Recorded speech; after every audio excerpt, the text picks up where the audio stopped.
গেছে রে। ও আমার কোমর ভেঙে গেছে রে। আমার ধাক্কা দে, আমার কোমর ভেঙে গেছে রে। ও তুই আমার ধাক্কা দে, তুই আবার খিলখিলে আসতেছিস কে?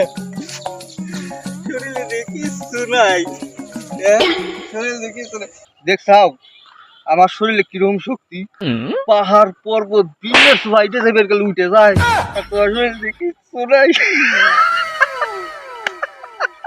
নিজের খুব বীর মনে করতেছাস না?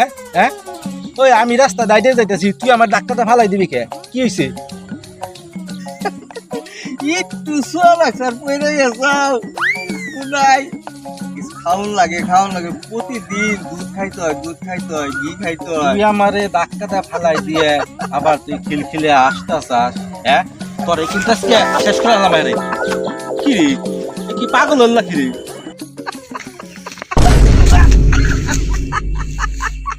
কি হয়েছে ভাই? আপনি আই শহরে যাইতে ধরলেন কি? আরে ভাই সারেন, মরে যাবো তো। সারেন ভাই, সারেন। ও সে দেখি কি ঝামেলায় পড়লাম। ওরে সারমু না ভাই, আজকে ওরে মাইরে ফেলাম।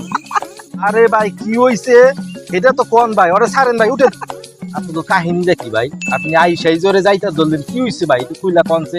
ভাই ও আমার দুধ খাইছে, ওরে আজকে মাইরে ফেলাম।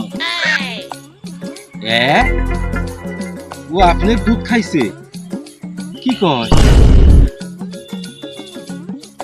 ও ভাই ও আমার দুধ খাইছে, ওরে আজকে মাইরে ফেলাম। আরে ভাই এত কথা বাদ দে, কি হইছে এটা তো কইলা কর। ভাই আমি দুধ সুন্দর করে গ্লাসে গোলায়া টেবিলের উপর রাখছি, এমন সময় সুমন গেছে। সুমনকে বললাম তুই একটু বয়, আমি বাহির থেকে আসছি। এসে দেখি সুমন সুন্দর করে গ্লাসের সব দুধ খেয়ে ফেলছে। না না সুমন, তুমি কামটা কিন্তু ঠিক করো নাই। তুমি আরেকজনের দুধ তুমি খাইবে কে? টেবিলের পর কি সুন্দর করে গুড়াই রাখতে আমি খাব না? আমার শরীরে শক্তি লাগবো না, এই জন্য তো আমি খাইছি। এই জন্য তো আমার ধাক্কাটা ফালাই দাও, মাইসের দুধ চুরি করে খাও আর ধাক্কাটা ফালাই দাও। খাবো না, আমি আবারও খাবো, পারলে খাইও। এই তুই যাস কে?